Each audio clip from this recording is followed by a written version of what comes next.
Lu pernah nggak ngerasa udah mikir mateng banget gitu, udah ngumpulin semua fakta, tapi ujung-ujungnya keputusan lu tuh tetap salah, atau malah lu baru nyadar ternyata selama ini lu nggak selogis yang lu kira.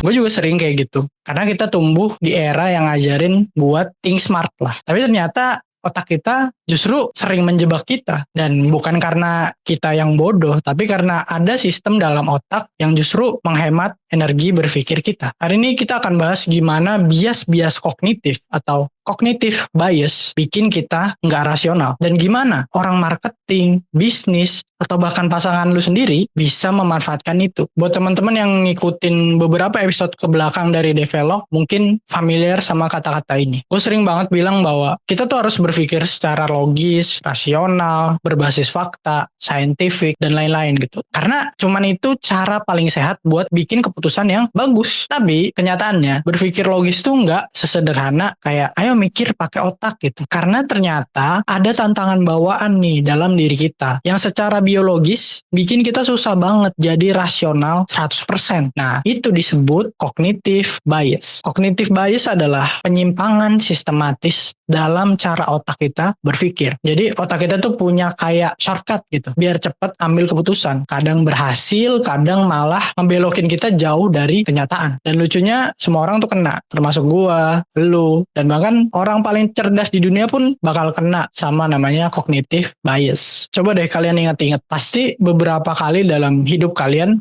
akan lebih gampang percaya sama sesuatu yang udah cocok nih sama apa yang kalian yakinin. Misal, lu udah yakin banget kalau bumi itu datar. Terus ada yang bilang, enggak lah, bumi itu bulat. Lu langsung tanya dong, sumbernya dari mana? Referensinya apa? Bukunya apa? Siapa yang ngomong? Bla bla bla bla bla. Tapi begitu lihat video di YouTube yang bilang bumi datar, lu langsung bilang, oh ini bener nih baru nih. Teorinya bener nih, begini gitu. Karena lu pro terhadap bumi datar. Nah, itu namanya confirmation bias. Jadi, lu punya kecenderungan buat nyari, milih, dan percaya ke hal-hal yang memang mendukung keyakinan diri lu sendiri. Alias, lu sebenarnya butuh validasi atas apa yang lu yakini. Ini kayak konsep ya cewek-cewek biasanya nih. Jadi biasanya cewek-cewek tuh nanya ya ke pasangannya atau ke orang sekitarnya gitu ya. Aku lebih cocok pakai baju yang mana? Nah, hati-hati dengan pertanyaan kayak gini. Karena sebetulnya teman-teman, ya ini percaya atau enggak, tapi yang gue alami seperti itu. Jadi ketika cewek nanya, aku bagusan pakai baju yang mana ya? Yang merah atau yang biru misalkan. Itu dalam kepala si cewek ini sudah ada jawaban. Oke, gue lebih suka warna biru karena memang gue suka biru gitu. Misalkan kayak gitu. Nah, tapi dia tetap tanyakan kepada orang lain. Untuk apa? Untuk dapat validasi atas pendapatnya dia ini. Dia jadi lebih merasa,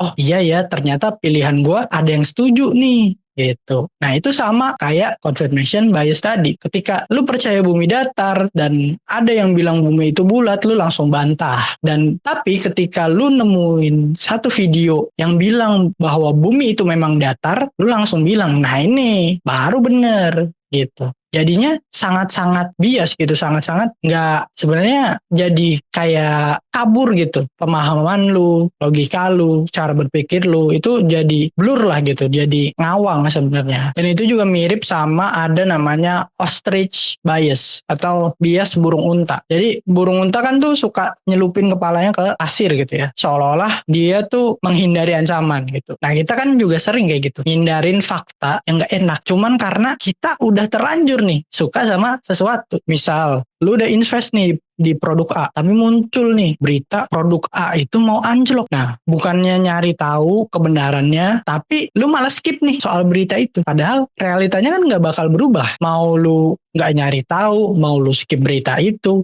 produk A faktanya akan tetap anjlok. Atau dalam hubungan nih, ketika temen lu bilang, bro kayaknya cewek lu nih manipulatif deh, lu malah bilang kayak, enggak ah lu mah sirik aja sama gua gitu. Itu juga bias, karena lu nggak mau ngerusak narasi indah yang ada di kepala lu. Nah, bias berikutnya nih sering banget bikin orang ngerasa stuck. Namanya sunk cost fallacy. Sederhananya, kita tuh kayak ngelanjutin sesuatu bukan karena itu masih worth it, tapi karena udah terlanjur invest banyak di awal. Dan yang kita invest di sini tuh bukan cuma duit, bisa jadi waktu, energi, perasaan, bahkan harga diri. Misalnya kayak lu punya bisnis restoran yang udah berjalan selama 5 tahun, tapi nggak pernah rame, udah promo, rebranding, nggak jalan juga, tapi lu tetap bilang sayang banget, udah keluar duit banyak gue di sini, masa ya mau tutup gitu aja? Padahal tiap bulan bukannya nambah untung, malah nambah rugi. Sama kayak lu punya hubungan 7 tahun yang padahal udah nggak sehat, tapi tetap lu pertahanin. Cuma karena, sayang lagi udah sejauh ini gitu. Padahal yang sayang tuh bukan waktunya, tapi kesempatan lu buat tumbuh di tempat yang berbeda. Sekarang coba lu pikirin, kenapa kopi di brand X bisa dijual 60.000, padahal biaya produksinya itu cuma 2.000. Jawabannya anchoring bias. Karena kita tuh cenderung menilai sesuatu berdasarkan anchor atau titik acuan pertama yang udah ada di kepala kita. Misalkan lu udah terbiasa ngelihat harga kopi itu 60.000. Nah, pas ada teh yang dijual 50.000, lu nggak bakal protes karena udah biasa. Padahal teh itu jauh lebih murah bikinnya daripada kopi. Tapi karena otak lu udah di anchor tuh bahasa Indonesianya kayak jangkar gitu ya. Udah di anchor di 60.000, teh 50.000 kelihatan masuk akal. Dan di dunia marketing itu bukan kebetulan, itu strategi. Karena orang di dunia marketing sangat mengerti bagaimana cara kerja otak manusia. Pernah gak sih lu gak pengen jajan nih, misalkan, gak pengen belanja pas udah gajian gitu misalkan, tapi karena lu ngeliat tulisannya tuh, posternya, stok terbatas, hanya sampai besok, diskon 70%. Kira-kira lu beli gak? Gue yakin 99% lu bakal beli itu, walaupun tadinya lu gak mau beli. Nah, itu namanya scarcity